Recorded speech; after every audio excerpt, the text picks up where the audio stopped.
Wir verlassen Paraguay mit 2-jährigem Kind, ich hochschwanger und 1 Tonne Gepäck.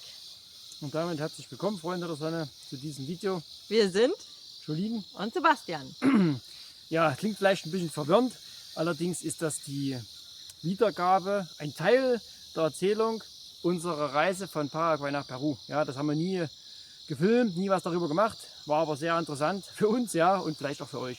Und wir beginnen einfach mal damit, ja, wenn ihr wissen wollt, wer uns nicht kennt, wieso wir überhaupt Paraguay verlassen haben, dazu haben wir hier schon mal ein Video gemacht. Genau, und das wird auf jeden Fall eine Reihe werden, denn das sind jetzt mehrere Sachen, die wir euch erzählen. Und ja, wir beginnen einfach mal, schauen mal, wie lange wir reden werden. Und ich glaube, wir beginnen mal, womit wir denn Paraguay verlassen haben. Und da du dich mit Autos und Fahrzeugen auskennst, tust du unseren Zuschauern das am besten erklären. Ja, also Paraguay war, was Fahrzeuge angeht, für uns eigentlich eher so ein schwarzes Kapitel. Nicht, weil Paraguay schlimm ist, sondern weil wir immer in den Dreck gegriffen haben. Und im letzten Video hat meine Frau euch erst darauf hingewiesen, was ich mal gemacht habe. Ja, das macht wirft ein schlechtes Licht auf mich. Also gut so, dann fragt mich niemand, ob ich ihm was repariere. Ja, also vorher hat man halt da nur Kisten, die mehr schlecht als recht waren. Ja. Und aber da wir ja nun eine weite Strecke vor uns hatten, ich sag mal jetzt so 4000 plus minus Kilometer, wir haben es nie genau abgemessen. Wir haben am Anfang aufgeschrieben, sogar Kilometerstand mit Tanken und sowas. Aber nach ein paar Tagen haben wir keine Lust mehr zu, haben wir es sein lassen. Aber ein bisschen kann man das vielleicht noch rekapitulieren. Und deswegen haben wir gesagt, wir brauchen ein Fahrzeug, auf was wir uns verlassen können. Ja?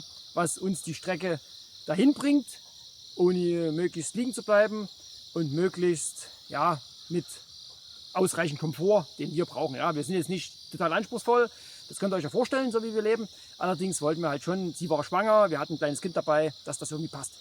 Also habe ich dann im Internet recherchiert, was für Möglichkeiten gibt es. Und dann Facebook, sind wir, ne? Facebook, ja, Paraguay, genauso wie in Peru, Südamerika, würde ich jetzt mal verallgemeinern, ich weiß es nicht, aber Paraguay und Peru ist Facebook, Marktplatz, ja, eigentlich mit so das Hauptmedium, was ich genutzt habe, was auch die Einheimischen nutzen, um Fahrzeuge auch andere Dinge verkaufen und also kaufen und zu verkaufen. Also hier ein kleiner Tipp für euch am Rande, ja, wenn ihr in Deutschland seid und ihr plant auszuwandern nach, ich sage jetzt mal nach Südamerika, weil ich glaube, da nimmt sich die Länder nicht viel. Schaut Marketplace nach, ja, gebt als Ort euren Zielort an und schaut da mal, was ihr schon im Vorab für Informationen findet. Ja, also eBay Kleinanzeigen oder Immobilien Scout oder sowas gibt es ja nicht. Es gibt zwar Anzeigen, die sich auf Grundstücke zum Beispiel spezialisiert haben, aber da ist wenig Auswahl da. Ja? Und bei Fahrzeugen gibt es auch Seiten, allerdings hält das nicht mit. Bei neueren Fahrzeugen vielleicht, aber wenn ich jetzt wie wir ein gebrauchtes älteres Fahrzeug suchen, dann wird es eher schwieriger. Ja, wir haben halt ein gewisses Budget uns vorgestellt, was wir nicht überstreiten wollen, weil da muss ich noch was dazu sagen, vorneweg schon. Uns war von vornherein bewusst, weil wir haben uns ja vorher schlau gemacht, wir sind ja nicht so dumm, wie es manchmal wirkt. Ja, manchmal kommt's irgendwie so rüber, ja. Ich bin eher ein Mensch, ich tue mich unter meinem Wert verkaufen, nach außen hin, ja. Das ist besser so als andersrum, finde ich. Jedenfalls haben wir uns vorher schlau gemacht, dürfen wir das Fahrzeug von Paraguay offiziell in Peru importieren? Nein, so, damit war uns schon, also es gibt Ausnahmen, Neuwagen bis 2 Jahre. Aber da wird das Video zu lang. Oder Oldtimer, ja, also hat man nicht, ja, weder noch war für uns relevant. Deswegen haben wir gesagt, das Auto darf nicht viel kosten, weil wenn wir es dann dort vielleicht verkauft bekommen, machen wir wahrscheinlich Verluste dran, ja, weil derjenige, der es kauft, kann es offiziell eigentlich nicht bewegen. So, das wussten wir vorher. Okay, da haben wir dann überlegt, ja, meine Frau hat schon gesagt, 1 Tonne, ja. Wir sind damals von Deutschland 2016 nach Paraguay ausgewandert mit Container, ja. Da gibt es ja oben 1 oder 2 Videos zu. Ich kann eigentlich nur eins verlinken, das geht uns nicht anders. Auf jeden Fall das Container. Ja. Ja. Und hat man nur diesen ganzen Kram, in Anführungsstrichen, unser ganzes Hab und Gut in Paraguay. Und jetzt haben wir gesagt, nee, das machen wir nicht. Wir haben uns schlau gemacht von Paraguay nach Peru mit Container, hat uns unser Freund, der Containertransporte macht, abgeraten. Bis Bolivien ja, aber nach Peru hat er keine Kontakte, macht er nicht. Und wäre viel zu teuer geworden wahrscheinlich. Und was wollen wir dann mit diesem Ding? Wir wussten in Peru nicht wohin. Dann hätten wir die ganze Zeit diesen Container dabei oder hätten wir irgendwo schon vorbereiten müssen, dass der irgendwo hinkommt. Also war das flach gefallen. Also haben wir dann gesagt, okay, ein Auto, da haben wir ja maximal einen gewissen Platz drin, um was reinzuladen. Wir könnten einen Anhänger mitnehmen, ja, haben wir damals aber gar nicht groß, weiß ich nicht, wir haben das gar nicht groß ins Feld kommen lassen. Jedenfalls sind wir dann auf einen Minibus gekommen. Willst du mal kurz was sagen? Ja, ich nicht so lange rede, ja. Ja, ich meine, mit Fahrzeugen käme ich nicht aus. Das ist ein 12-Sitzer gewesen, ein Kia, so, womit man halt Leute transportiert hat wahrscheinlich. Und dann haben wir das Ding umgebaut, damit wir hinten mehr Stauraum hatten, haben da eine ganze Sitzbank rausgenommen. 2 sogar. Genau, und im Endeffekt war die Aufteilung dann so im Fahrzeug, dass Sebastian vorne saß. Dann hatten wir uns extra für diese lange Fahrt einen richtig guten Kindersitz besorgt. Der war manchmal war Mia mit vorne, manchmal war sie mit mir hinten. Also diese Rückbank, die war dann eigentlich für mich, für die Sachen, die man schnell greifbar brauchte. Ja, aber aber das Fahrzeug, so wie es ankam, war noch nicht fähig für diese große Strecke. Da musstest du ja auch einiges machen. Ja, also an sich, wie hieß der Kia? Ich weiß nicht mehr, der Typ hieß. Ja, finde ich raus, kann ich euch einblenden, falls das jemand interessiert. Ich glaube, in Deutschland ist das Modell sowieso nicht so stark vertreten. Und ja, weil sie sagt 12-Sitzer, das ist wirklich so. Eigentlich ist es ein 9-Sitzer-Schlopp gewesen. Also vorn 3, Fahrersitz, dann ein Doppelsitz daneben, dann hinten 3 und dann jeweils nochmal 2 Dreierreihen. Ja? Aber original war das halt nur ein 9-Sitzer. Und die haben dann halt hinten noch eine Sitzbank reingebaut und da war hinten dann noch so viel Platz für einen Koffer. Also für einen Einkauf, für ein Tütchen, ja. Unterwäsche. Für Unterwäsche. Deswegen haben wir die hinteren beiden Reihen rausgebaut. Die haben wir verkauft, ich weiß gar nicht mehr. Irgendwie sind wir die losgeworden und haben dann dadurch in etwa über einen Kubikmeter Stauraum gehabt. Ja? Ist ja schon mal ziemlich viel. Klar, Container hatte vorher 33 Kubikmeter. Ist schon eine ganz schöne Diskrepanz da. Aber wir haben dann gut überlegt, was wir mitnehmen. Dann haben wir noch einen Dachgepäckträger drauf gebaut und da haben wir dann auch noch was drauf gepackt. Aber das Auto an sich war soweit in Ordnung. Wir haben es auch gekauft vom Privat. Ja? Das war jetzt kein Taxiunternehmen. Dann wäre es wahrscheinlich mehr runtergeritten gewesen. Und Kilometerstand und sowas spielt keine Rolle, weil das stimmt sowieso nicht, was auf dem Tacho da drauf steht. In diesen Ländern, da ist meistens was manipuliert dran. Die Papiere waren in Ordnung, das war gut. Wobei der Besitzer, der uns den verkauft hat, war nicht der Besitzer in den Papieren. Und wir haben uns vorher schlau gemacht, wenn wir Paraguay verlassen wollen, in Südamerika, brauchen wir eine Versicherung drauf. In Paraguay haben wir die wenigsten eine Versicherung, ja. Aber über die Grenze hätten sie uns, ich glaube, gar nicht drüber gelassen. Genau. Ohne Versicherung. In Bolivien rein oder in Peru rein. Und da brauchten wir somit sogar eine Auslandsversicherung. Deswegen brauchten wir auch die Zulassung auf unseren Namen. Deswegen war es wichtig, dass wir an den Vorbesitzer vorher rankamen, also der, auf den es noch lief offiziell. Das ist ja in Paraguay und auch in Peru üblich, dass Fahrzeuge nur per privaten Vertrag verkauft werden, teilweise zwischendrin immer weiter. Und dann weißt du gar nicht mehr, theoretisch, wenn die Verträge alle noch da sind, siehst du, wer ist der Eingetragene. Hier in Peru ist der Vorteil, kann man es im öffentlichen Register nachprüfen. In Paraguay ging das damals, soweit ich weiß, nicht. Jedenfalls, der, von dem er es gekauft hat, hat gesagt, ich weiß den vorherigen Besitzer, ich kenne den, ich kläre das mit ihm ab, der kommt zum Unterschreiben. Ja, hat er auch gemacht, hat alles funktioniert. Preis interessiert euch wahrscheinlich auch. Wir haben dafür bezahlt, also der wollte mehr haben. Ich glaube, der wollte erst 25 Millionen. Ich bin mir gar nicht mehr ganz sicher. Den Guarani-Preis kenne ich eh nicht. Ich glaube, 25 Millionen wollte der haben. Dann irgendwann sind wir bis auf 20 runtergegangen und dann habe ich halt noch ein paar Mängel festgestellt, ja, wo die dann sagen, ja, ist ja nicht schlimm, aber ich habe gesagt, ja, wir wollen weite Strecke fahren und so weiter und so fort. Und im Endeffekt sind wir dann auf 18 Millionen gekommen. Das sind etwa 3.000 Euro. Das war für uns auch die Schmerzgrenze. Also ich glaube 20 Millionen haben wir gesagt maximal. Aber dadurch, wie ich gerade vorhin schon erklärt habe, wir das sowieso Verluste machen werden mit dem Fahrzeug, in Anführungsstrichen, haben wir gesagt, ja, 18 ist doch super. Ja, ich sagte, dass du da noch einiges Ja, weil ich sagte, Verluste. Wir haben das anders gesehen. Zum ersten konnten wir relativ viele Dinge mitnehmen. Wenn wir jetzt geflogen wären, hätten wir nicht viel mitnehmen können. Oder eben ganz viele Koffer, wird irgendwann auch teuer. Und zum anderen eben diese Reise, ja. Da erinnern wir uns gerne zurück, deswegen wollen wir das jetzt mit euch teilen. Was habe ich dran verändert oder verbessert? Wir haben zusätzlich Licht dran gebaut, so einen ganz großen LED-Balken, dass wir, wenn wir nachts fahren, noch was sehen können. Und dazu möchte ich kurz was sagen, denn in Südamerika, ihr wisst wirklich nicht, nachts fahren ist nochmal echt anders als am Tag fahren. Und es ist nicht wie in Deutschland. Ihr habt nicht dauerhaft Beleuchtung an den Seiten, an der Straße. Ihr seid manchmal wirklich total angewiesen, dass euer Fahrzeug ausreichend Licht macht, weil ihr sonst gar nichts von der Umgebung wahrnimmt. Und selbst Gegenverkehr manchmal nur mit einer Lafunzel fahren oder einfach euch so ins Gesicht blendet, dass ihr da gar nichts mehr seht. Also das war uns richtig wichtig und das unterschätzt auch bitte nicht, wenn ihr selber mit Fahrzeug hier in Südamerika im Dunkeln unterwegs seid. Deswegen auch dieser große Scheinwerfer, wenn da jemand uns entgegenkam mit Aufblendlicht, da habe ich mehrmals das Ding angemacht, da haben sie es dann nochmal ausgeschalten. Was haben wir noch gemacht? Wir haben neue Reifen drauf gemacht, da waren Straßenreifen drauf, die waren, ich glaube, noch okay, aber wir haben ja gewusst, wir fahren auch vielleicht mal Offroad oder mal eine Strecke, die nicht so gut ist. Da haben wir dann ein bisschen höhere Geländereifen drauf gemacht, also gleich ein bisschen Bodenfreiheit gewinnen, weil bei dem Fahrzeug war es nicht so einfach, das höher zu legen. Allerdings habe ich die Bremsen neu, also diese normale Verschleißteile habe ich repariert, der Motor, Getriebe und das war alles in Ordnung. Nochmal die ganzen Öle gewechselt. Allerdings haben wir dann aufgrund der hohen Zuladung, die wir mitnehmen wollten, haben wir dann überlegt, was wir machen und haben wir dann stärkere Federn eingebaut. Längere, stärkere. Das ist alles so eine Sache, ich habe die ausgebaut, da gehst du nicht einfach zum Händler, auch bei Ersatzteilen nicht, und sagst, ich brauche für das Modell dies und das. wenn das jetzt wirklich ein spezialisierter Händler ist, kannst du was kriegen. Aber in der Regel ist es so, du gehst mit einem alten Teil hin, zeigst, ich habe das und die gucken dann, das könnte passen. Und bei den Federn war es genauso. Ich habe die mitgenommen, ich sage, ich brauche stärkere, längere und dann, dann haben wir irgendwelche gefunden. Naja, da kommen wir dann später noch drauf zurück. Haben wir dann vorne und hinten längere Federn reingebaut und längere Stoßdämpfer. Das war, was haben wir denn noch verändert? Weißt du das noch? In der Alarmanlage haben wir eingebaut, dass wir das abschließen können und dass wir dann auch merken, falls da jemand einbricht, wenn wir in der Nähe sind, ja, solche Dinge. Ich habe noch einen Schalter eingebaut, dass man sich einfach so starten kann, also einen verdeckten Schalter, so eine kleine Sicherheit quasi. Was haben wir noch dran verändert?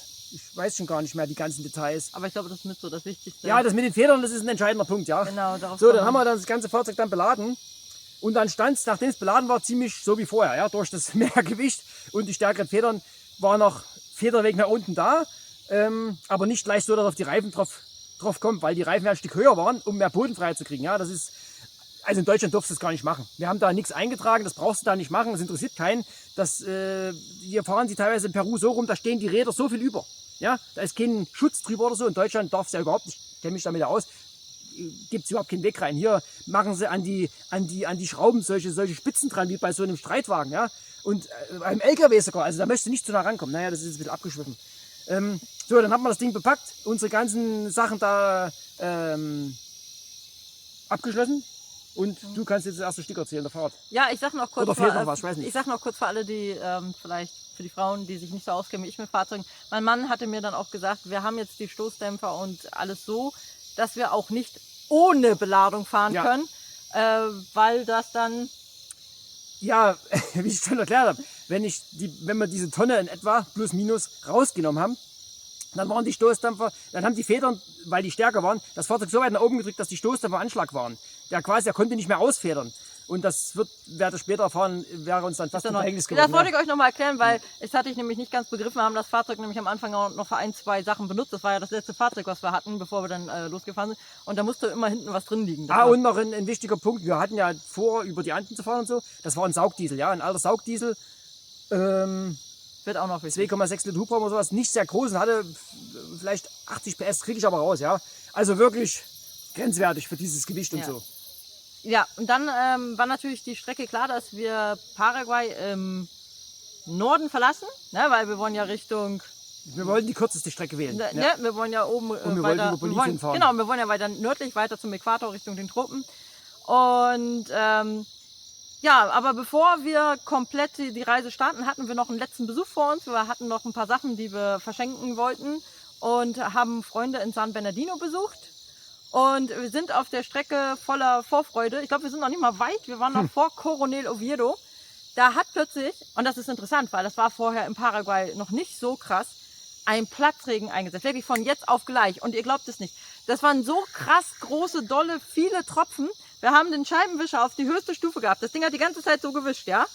Und wir konnten nicht weiterfahren. Wir konnten den Vordermann, der vor ein paar Sekunden noch zu sehen war, nicht mehr sehen. Und dann habe ich Sebastian gebeten, wir müssen jetzt erstmal rechts ranfahren, weil so können wir nicht fahren. Das kann man gar nicht mehr verantworten. Das ist der Wahnsinn. Und ich muss sagen, wir leben jetzt ja ca. 10 Jahre in Südamerika. Ich habe so einen Platzring nicht mehr erlebt. Es war richtig krass.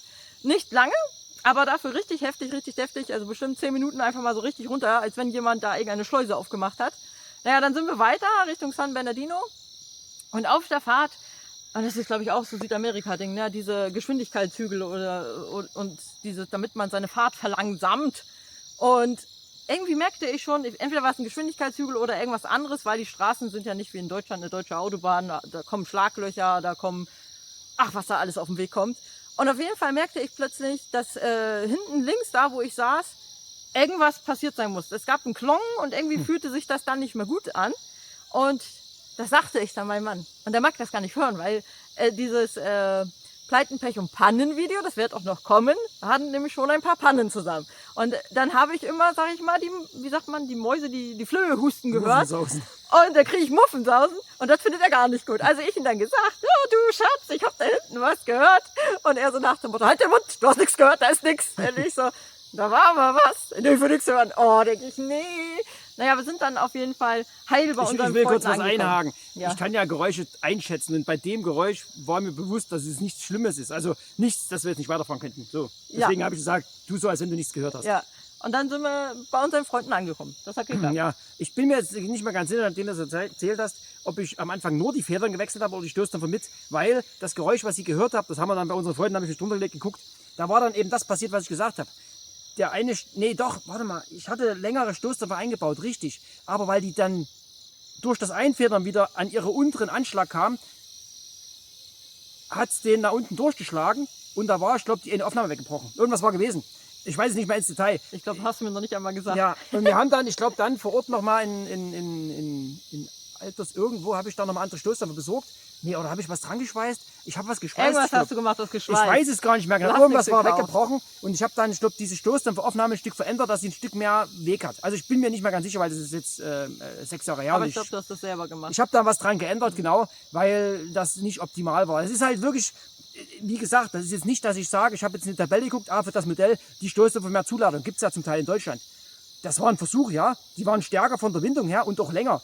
Ich kann das nicht einschätzen, wie viel sich das dann auswirkt. Und vor allem das Gewicht war nicht genau berechenbar, die Strecken nicht vorhersehbar, wie meine Frau sagt. Das war ein bisschen Lotterie, die ganze Änderung da. Ja, als wir uns dann herzlich von unseren Freunden verabschiedet haben, war unser erster Streckenabschnitt zu schaffen, dass wir nach Philadelphia kommen. Das ist oben im Chaco in Paraguay. Und das ist auch eine gute lange Strecke, für die wir auch den ganzen Tag gebraucht haben. Ich muss sagen, diese Strecke war diesmal ziemlich easy peasy. Da ist, glaube ich, gar nicht viel passiert. Waren mal diese Strecke getrennt, aber ich glaube, dazu gibt es kein Video. Doch. Doch, dass wir verlinken Ja, können. Ah ja, Doch, das, doch. als wir da getrennt sind, ist da viel mehr passiert Da auf haben der wir hinten auf Strecke. dem Pickup gesessen, ja. War viel lustiger, Das war war richtig wirklich, gut, war ja. wirklich viel, viel lustiger. Auf diesem Streckenabschnitt ist nichts weiter passiert. Wir haben dann in der Nacht in Philadelphia in einem Hostel verbracht und dann habe ich schon nicht so gut geschlafen die Nacht, weil ich mich richtig gut an einen Satz erinnerte, der sich in meinen Kopf eingebrannt hatte von einem Freund von damals. Und zwar hat ein Freund von mir erzählt, naja, vor einigen Jahren, da bin ich den Chaco Highway gefahren. Und ihr glaubt es nicht. Wir haben, ich weiß gar nicht, was er gesagt hat, 8 Stunden, 10 Stunden für 100 Kilometer gebraucht. Der Weg ist so grottenschlecht, sowas von schlecht. Und ich immer, oh Gott, morgen fahren wir diese Strecke. Naja, wir dann früh gestartet. Wir sind, glaube ich, extra früh gestartet, noch im Dunkeln sein. Ich weiß gar nicht, 4, halb 5. Wir sind sehr, sehr früh gestartet, weil wir diese Worte im Kopf nachhallen hatten. Haben nochmal vollgetankt. Am Folgetag. Ja, übrigens, Verpflegung. wir hatten noch 2 oder 3 Ersatzkanister dabei, die voll waren, ja? Ja. Ja. Und dann muss ich jetzt kurz an dieser Stelle sagen, leider ist uns auf der Reise, auch wegen Diebstahl etc., Material verloren gegangen von Fotos und Filmmaterial. Wir blenden ein, was da ist. Aber manche Sachen sind nicht mehr da, wie zum Beispiel ein großes Warnschild, das auf diesen schlechten Straßenabschnitt hinweist. Das hatte ich noch fotografiert, bevor es dann losging.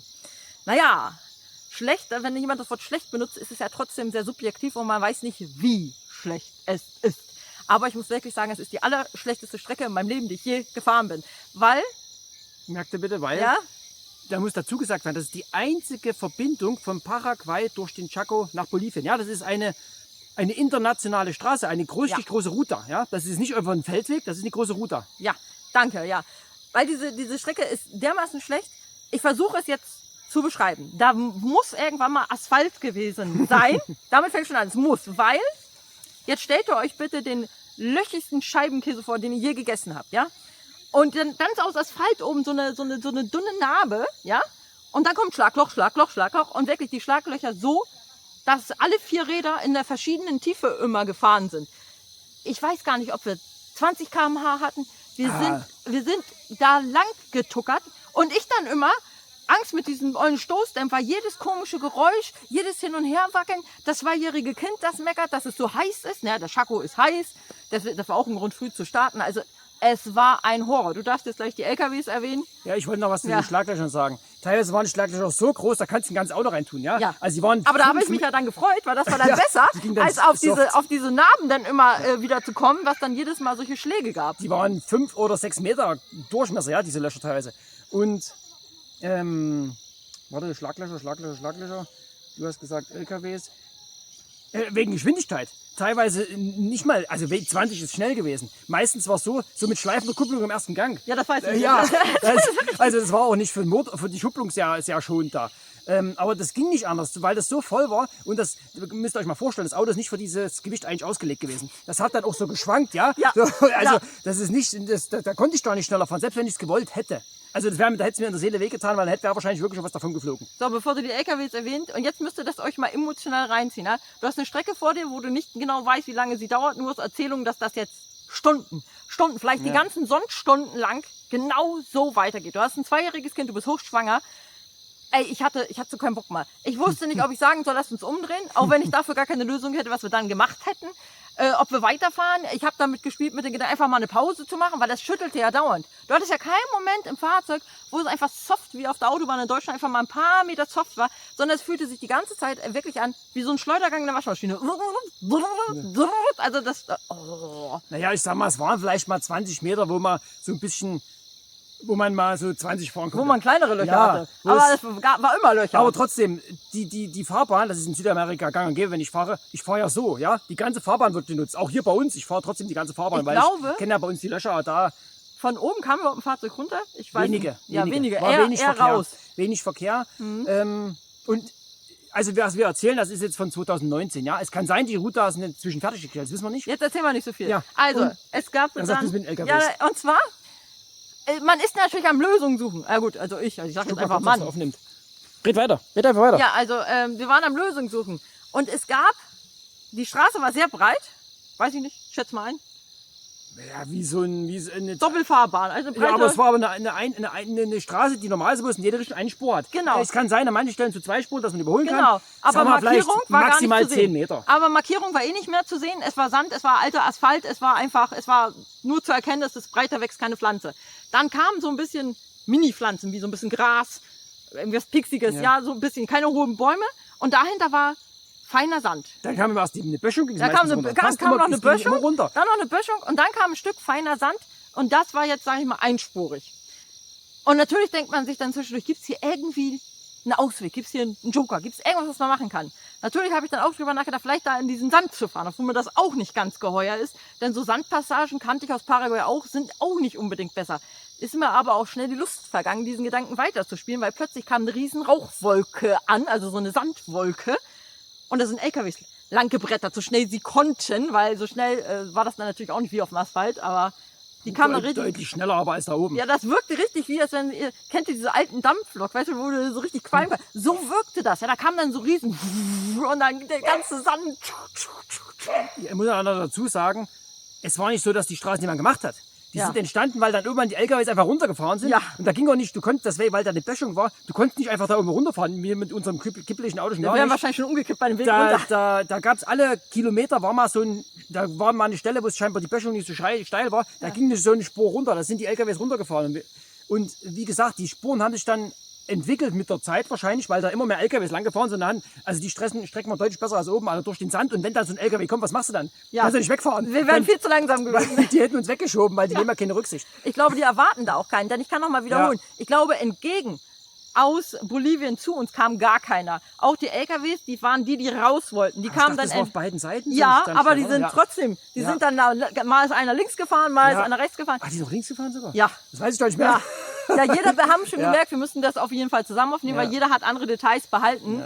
Also das hat dann, ich weiß nicht, wie viele Stunden gedauert. Ja, ich weiß es auch nicht mehr. Wie gesagt, wir haben leider diese Aufnahmen nicht mehr. Wir hatten da aufgenommen zwischendrin. Lange Rede, kurzer Sinn. Es waren vielleicht, ich weiß nicht, ob es 30 Kilometer oder 60, ja. Unser Freund hatte gesagt 100.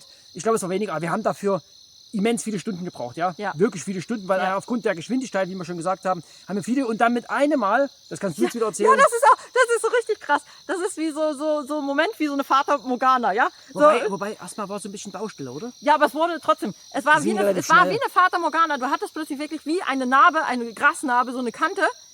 Dann kam so ein bisschen Baustelle, ein bisschen da mussten Schutt. wir sogar runterfahren, ja? Ja, so ein bisschen Schutt, ein bisschen Baustelle, aber schon mal wieder was du richtig befahren konntest. Und dann, wie so ein heiliger Moment, da kam da plötzlich Asphaltstraße. Und ihr glaubt es nicht. Die beste Asphaltstraße, die ich in Paraguay, vielleicht sogar in Peru, die beste Asphaltstraße, die ich je gesehen habe. Doppelspurig, gute Markierungen, dann haben sie sogar angefangen, so eine Art Seitenstreif, also die haben da aufgetürmt an Arbeit, das sah perfekt aus. Und das war aber trotzdem wie so ein bisschen falscher Film, weil es war kein Mensch da. Wir waren da oben absolut alleine.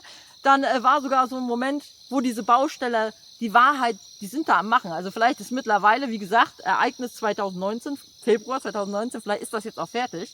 Weil ich glaube, die sind dabei, das zu machen. Aber an den Tag, wo wir gefahren sind, ich weiß nicht, ob Wochenendfeiertag war, da war keiner. Es war kein Baustellenarbeiter, es war kein Baustellenfahrzeuge. Die standen einfach nur da und wir sind, glaube ich, sogar einmal nicht auf der Straße gefahren, sondern im Baustellengebiet, weil wir nicht genau wussten, wie deren Markierung mit Hütchen so dahingestanden Ich wurden. bin mir nicht ganz sicher. Ich glaube, wir hatten da auch was gemacht. Aber am Rand irgendwas. Aber ist Ja. jetzt auch nicht so wichtig. Jedenfalls ab da die letzten, weiß nicht wie viel, 200 Kilometer oder so. Oh, die gingen wie im Zug. Aber ich kann das nachgucken. Ich kann das bei Google Earth Pro, Ja. kann man ja Historiendaten anschauen. Da gucke ich mir mal an, wie das 2019 aussah. Da kann ich die Strecken mal hinschreiben. Ja. Also dann, da waren schon noch Fahrzeuge, ja. Aber dadurch, dass man schnell normal fahren konnte, war es nicht so, dass da ständig ein LKW vorbeikam. Ja. Das war dann ein ganz normaler Fluss und das, ja, wie lange es dann gedauert, wissen wir nicht mehr. Jedenfalls ging das dann bis zur Grenze. Nee, das letzte Stück war wieder schlechter. Da war noch mal eine Kreuzung, oder wie war denn das? Nee, ich glaube, das war gar nicht groß schlechter mehr. Okay. Kann sein, dass die Straße nicht... Ja, so war das. Die ging da aber nicht spürspurig pass bis zur auf, Autobahn, wir bis zur sind, Grenze wir hin. sind irgendwann an einer Tankstelle angekommen. Da war schon Asphaltstraße. Es war alte Asphaltstraße. Und die alte Asphaltstraße ging auch bis zur Grenze. Aber die war dadurch, dass die...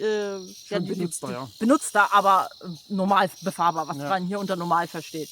Genau. Also kann es durchaus sein, dass die Strecke noch nicht fertig ist. Wenn die alle paar Jahre bloß ein Stück machen, weil das kostet ja auch Geld und Paraguay ist ein armes Land, ja. Naja, jedenfalls die Grenze, wollen wir das jetzt noch erzählen, das ist jetzt schon so lang, also ziehen wir einfach durch. Bis zur Grenze, dann machen wir Schluss. Ja, bei der Grenze, ja, das ist so wie früher, wenn ihr in Deutschland gelebt habt und seid in die Tschechei gefahren oder nach Österreich oder halt in ein anderes Land, da gab es ja eine Grenzkontrolle. Und das ist da auch so, aber ein bisschen anders. Das kannst du mal Ja, erzählen. erstmal was mir muss ich Erinnerung- sagen, finde ich total unscheinbar und auch irgendwie so ein bisschen gruselig. Vor allem die Leute, die da arbeiten. Du fährst erstmal die ganzen Highway, nichts kommt dir entgegen und dann kommt da irgendwann im Nirgendwo kommt da so ein kleines Häuschen. Also es wirkt so ein bisschen verloren wie absolute Einsiedler. Ja, und dann sind wir da an dieses Häuschen rein und irgendwie, ich weiß nicht, ob es an unserem Spanisch von damals lag, wir haben nicht ganz verstanden, was die wollten. Also wir haben nicht jetzt einfach gleich den Stempel gekriegt. Irgendwie mussten wir dann auch in den Nebenschalter. Ich weiß nicht, ob nochmal Fotos gemacht wurden. Irgendwas wollten die. Ich habe es nicht Ich habe es nicht mehr in Erinnerung, aber Auf jeden Fall hat das also mindestens eine Stunde. ist echt so lang. Also Naja, gefühlt. Es ist nicht so, sehr wir lang. sind hin, haben unseren Pass hingelegt und zack und wieder gegangen, so war es nicht. Ja, es hat eine Weile gedauert. Ja. Wir wollten wissen, wieso, wahrscheinlich auch, weil wir mussten den Kofferraum auch aufmachen. Ja. Es hat sehr lange gedauert, aber als wir dann da fertig waren, dachte ich, jetzt geht's los. Warte, was dann- habe ich gestern gesagt? Wahrscheinlich wollten die auch wissen, wie lange wir im Land sind. Ja, sicher, aber das wissen wir nicht mal ganz genau. Kann sein. Ja. Weil, wenn du per Flugzeug reinkommst, musst du ja immer eigentlich ein Rückflugticket zeigen. Haben wir ja nicht, wir sind ja zu Landweg Ja. reingefahren. Und dann sind wir zur anderen Seite, was dann ja wahrscheinlich das Bolivien-Stempel war. Ja. Und das war auch so ein bisschen skurril. Ich saß im Auto, war schon genervt, war fix und fertig, dachte eigentlich, jetzt sind wir fertig. Ja, und Sebastian ist dann da im Häuschen verschwunden, quatscht mit denen, kommt mit einem Mann raus, quatscht mit denen. Und ich denke schon mal, was will der? Will er noch mal ins Auto gucken? Was ist los? Ja, du kannst ja mal erzählen, was du da mit dem gequatscht hast. Ja, dann irgendwann habe ich dann verstanden, was er will, ja. Weil das bolivianische Castellano ist auch ein bisschen anders und wie gesagt, unsere Sprache war damals noch nicht so perfekt. Der wollte mitgenommen werden, ja. Der hatte der hatte Schichtende und wollte in irgendeinen Ort weiterfahren. Wir haben gesagt, so weit fahren wir gar nicht. Und ich weiß nicht mehr, irgendwie haben wir uns dann rausgeredet, das war auch nicht ganz geheuer, ja. Wir hatten Ja. auch ein bisschen, ja. Das Fahrzeug war auch sehr voll, es Ja, war echt... also da hätten wir eigentlich normalerweise hätten wir es wahrscheinlich machen können, ja, aber Ja. irgendwie war es nicht ganz geheuer, ja. Aber ist ja schon mal, ich sag mal, setzt da viel Vertrauen von ihm uns gegenüber voraus, dass er sagt, er würde bei uns mitfahren, ist ein Ausländer, ja. Also genau, und dann war im Prinzip die Grenzgeschichte, war jetzt keine große Sache Ja. zwischen Bolivien und Paraguay. Außer dass es halt lange gedauert hat, war relativ entspannt. Und ich würde sagen, zum Off, oder? Ja, Sonst, wir hören jetzt sonst auf. wird das vielleicht zu lang. Wir machen dann das nächste Mal, erzählen wir weiter, wie wir dann in Bolivien weiter verfahren sind und was da noch so passiert ist. Genau. Wir wünschen euch einen wunderschönen Tag, viel Sonnenschein, Glück und Frieden. Tschüss! Tschüss.